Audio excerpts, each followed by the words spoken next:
Pesan Jenderal Yani kepada Omar Dhani ketika hadir dalam mimpi. Jakarta, tanggal 24 Desember tahun 1966. Hakim Mahkamah Militer Luar Biasa mengetuk palu.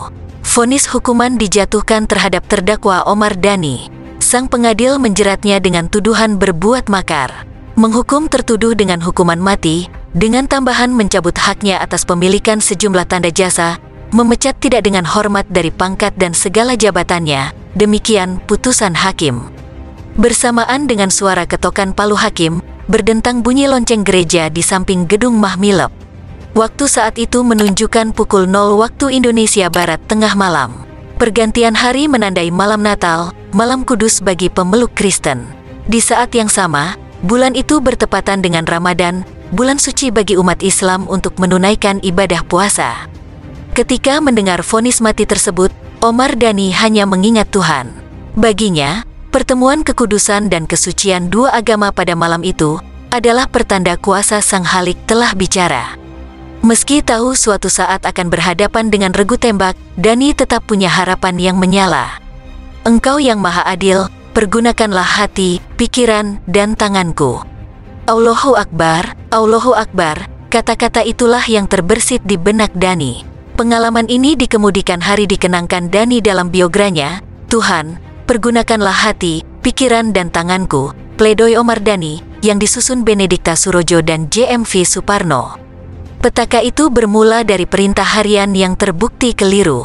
Pada pagi hari tanggal 1 Oktober tahun 1965, Omar Dhani mengeluarkan pernyataan menyikapi gerakan tanggal 30 September atau G30S yang diumumkan RRI.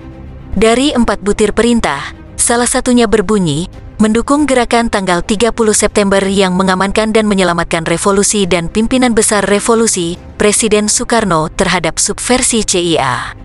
Titik beratnya adalah pada dukungan terhadap gerakan yang melakukan pengamanan dan penyelamatan revolusi dan pimpinan besar revolusi. Bahwa ternyata G30S melakukan hal yang sebaliknya, tentu saja itu bukan yang dimaksud oleh Omar Dhani untuk didukung, tulis Benedikta dan Suparno dalam buku, Tuhan, pergunakanlah hati, pikiran, dan tanganku, pledoi Omar Dhani. Sejumlah perwira Angkatan Darat yang dipimpin Soeharto, kemudian mengidentifikasi Dhani sebagai perwira kiri. Bagi mereka, Dhani setidaknya adalah loyalis garis keras Presiden Soekarno yang menolak membubarkan PKI. Kesempatan menggulung Dhani tiba ketika Soeharto menerima surat perintah tanggal 11 Maret atau Super Semar. Menteri Panglima Angkatan Udara Laksamana Madya Udara Omar Dhani dituduh terlibat gerakan tanggal 30 September tahun 1965 atau G30S.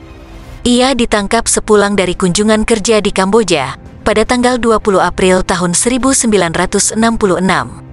Omar Dhani bersama istri dan kelima anaknya langsung ditahan di Komplek Peristirahatan Angkatan Udara Republik Indonesia di Cibogo, Bogor, dengan tuduhan terlibat G30S. Di sana, ternyata sudah ada bapak dan ibu Omar Dhani. Walau tak terlibat G30S, mereka ditahan lebih awal seminggu dari Omar Dhani.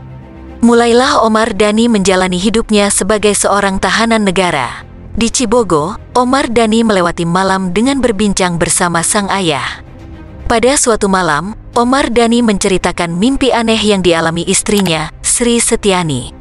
Dikutip dari buku, Tuhan, pergunakanlah hati, pikiran, dan tanganku, pledoi Omar Dhani. Omar Dhani cerita sang istri, mengalami mimpi aneh 3 hari berturut-turut. Mimpi pertama sang istri melihat almarhum Jenderal Ahmad Yani yang diam saja. Jenderal Ahmad Yani adalah salah satu korban G30S. Jasad Ahmad Yani bersama 6 orang lainnya ditemukan di sebuah sumur tua di Lubang Buaya. Menurut pengakuan tim evakuasi di Lubang Buaya, yaitu prajurit marinir Pelda Sugimin dan Pelda Evert Julius Van Kandou, kondisi jenazah Ahmad Yani paling mengenaskan. Ahmad Yani ditemukan dengan luka sayatan di leher hingga nyaris putus.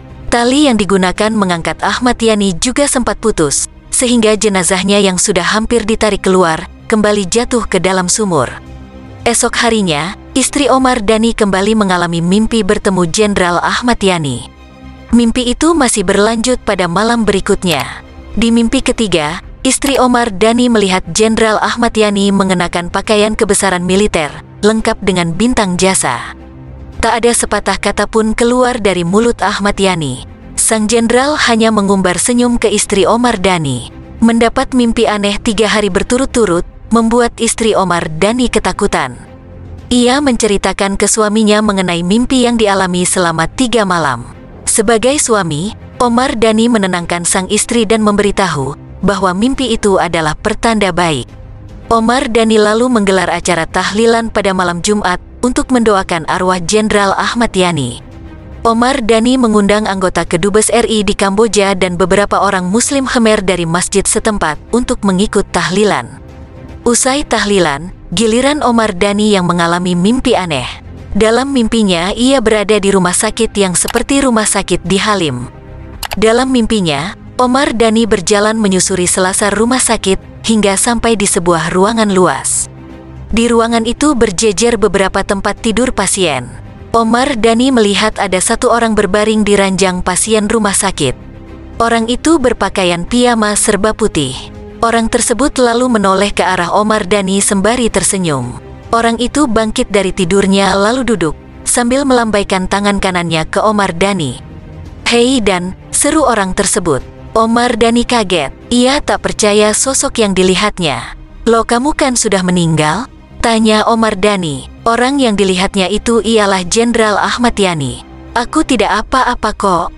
Dan, Mbak Yumu beserta anak-anak akan segera datang. Kali ini adalah kunjungan pertama. Kamu agar menunggu di sana. Mereka masih marah sama kamu," kata Ahmad Yani sambil menunjuk ke kamar sebelah kanan. Omar Dhani segera masuk ke kamar yang ditunjuk Ahmad Yani. Tak lama kemudian, terdengar suara langkah sepatu. Iya, istri dan anak-anak Ahmad Yani datang berkunjung.